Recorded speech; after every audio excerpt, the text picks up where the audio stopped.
What's going on, guys? Sorry for taking so long for the next video, but I actually got into a little car accident a couple weeks ago. They actually flipped me over and left me for dead. So I've been recuperating for this past time. I'm getting better, so I'm not dead, so still alive and kicking, so the show must go on. Now, I am an electrical guy.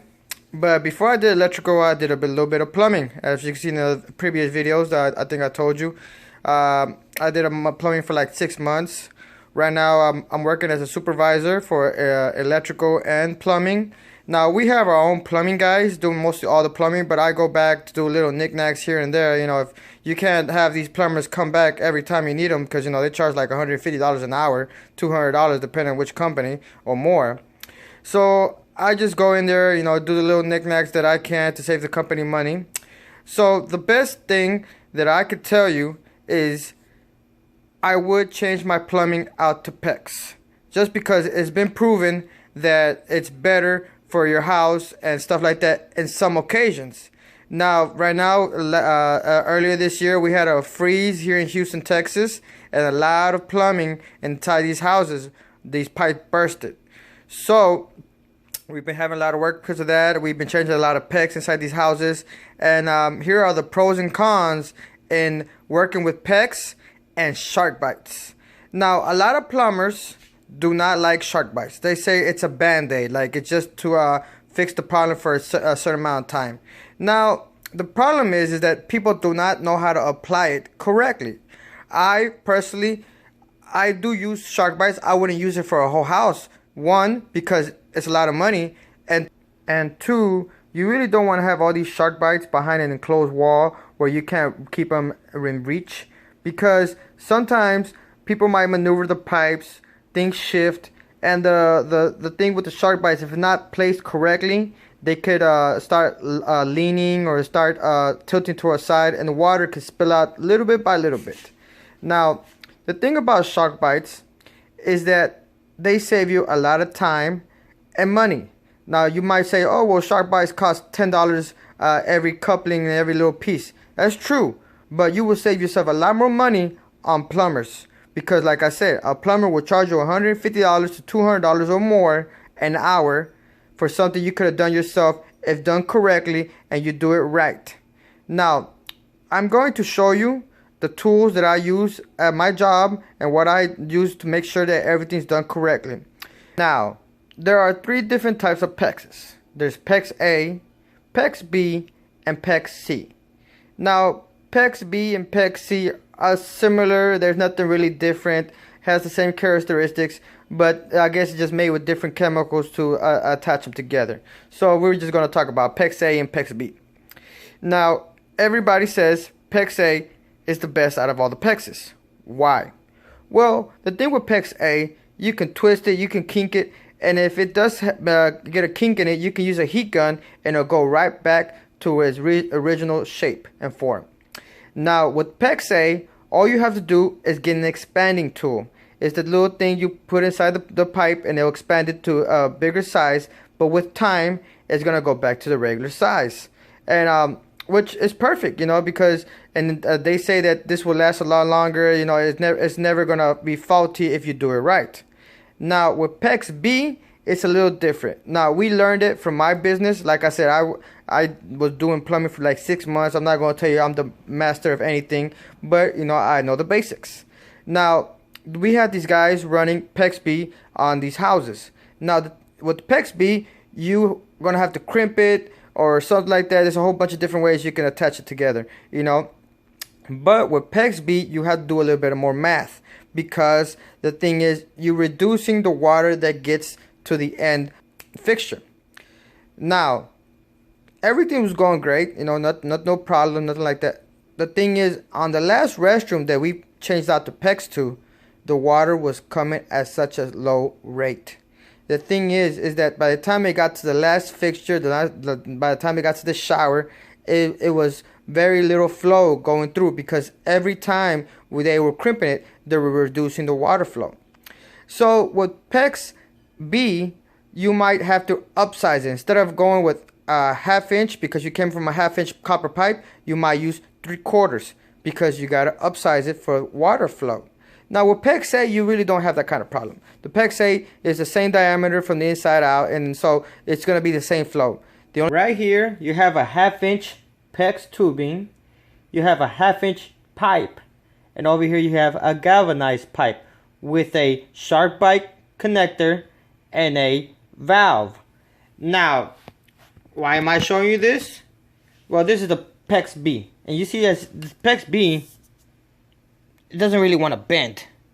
It wants just to stay conformed to itself. Not like PEX A. PEX A will bend, twist, and turn, and it's not gonna ruin anything. It's just gonna go back. If it does kink, you can use a heat gun, and you'll go back to its regular size. Now this, you can't do that. So this is PEX B, and it's more stiffer, more harder. So you're not gonna be able to do all that fancy stuff. Now here you got a copper pipe. Now most houses that I have done, they have these galvanized steel pipes. Now my boss used to just like, oh well, just take off this valve and put a new valve, because we always go in there and we change out all the valves. The only problems where we're having is they be so rusty that once you loosen them up, they're a little broken inside or something like that. It doesn't conform to the new valve. So what I do, and I told my boss, but he kept saying, oh, just use Teflon tape and stuff like that, but it kept on leaking. So what I did was just go in there, change it from galvanized steel to copper pipe to make it to a 1/2 inch pipe. Now the thing is, next, sometimes we will have copper pipes coming out, and the thing is also, you know, it'll get that patina green or something like that at the end of the pipe.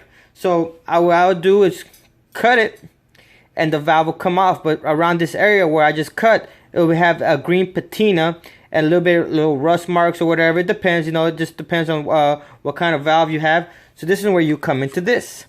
Now, normally you wouldn't use this all the time, but you see how it has little rust marks here and there.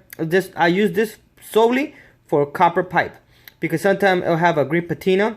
So I'll stick it in here, make sure it's nice and clean, then stick it in here. It all depends on how it looks. If it looks nice and solid, you really don't want to mess with it. But if it looks like it has rust or patina on it, the shark bites are not gonna grab on so good if it has something in the way. Might be like a little bump or little solder marks. You know, like sometimes like they have a little solder because they solder them on. You might want to have to cut that, because that little bump of solder will make the valve not close all the way and have a leak. Now another thing is you want to use this. This is a Sharkbite measuring tool. So you stick it into the pipe and you mark it. And that's how you know, when you stick this Sharkbite in there, that's how you know how deep you went. As you can see, I have a little black mark here. Now, we had a customer who said he didn't want no Sharkbites in his house. All he wanted was a crimping attachment. Now, Sharkbites are good when you do it right. If you don't do this and you just push it in, sometimes it might go maybe 3/4 of the way. You have to make sure it goes all the way in. If not, it's gonna pop out because you have all that flow going into it. So this guy, he like, don't use any Sharkbites, because the last plumber used the Sharkbites and it failed. So I go up there, you know, I'm Mr. Sherlock Holmes, looking for evidence. And I go to every single pipe that he had up there, and none of them had a black line or something to dictate where they were at, to make sure they were all the way in. And I told the customer that, and he still was like, no, just crimp them or whatever, just use a different attachment. Okay, no problem. So the thing is, when you have a Sharkbite, to take them off, you can reuse them, and that's fine. You use these little tongs, and they have the little orange things. You can use some crescent wrenches, whatever. Doesn't really matter. But the thing is that when you have these tongs and you can take them out basically and keep using them, but it has this little white thing in there. And you want to make sure that white thing always comes out to make sure, because this one keeps the water flowing at direction you want it to. Because if that thing is not there, the water is going to go gushing everywhere eventually. So yeah, they're reusable and stuff like that, but don't keep using more than twice, maybe 3 times, you know, because everything has its limits. Now these tongs cost $10 each. This is for the 1/2 inch. This is for the 3/4. And they have another mechanical tongs, you know, it's like little pliers where you don't have to do so much force, because this one you have to grab it and you have to grab the pipe and you have to grab this and squeeze it in, and sometimes it's difficult. But And that is the basic things about Sharkbite and Pexes. Now, I've used Sharkbites in all these houses that we have remodeled. I use them for the valves, the shutoff valves. I only change out the Sharkbites where I can reach them. So if anytime we ever have to change them out because they're malfunction or something goes wrong, we can change them out quick.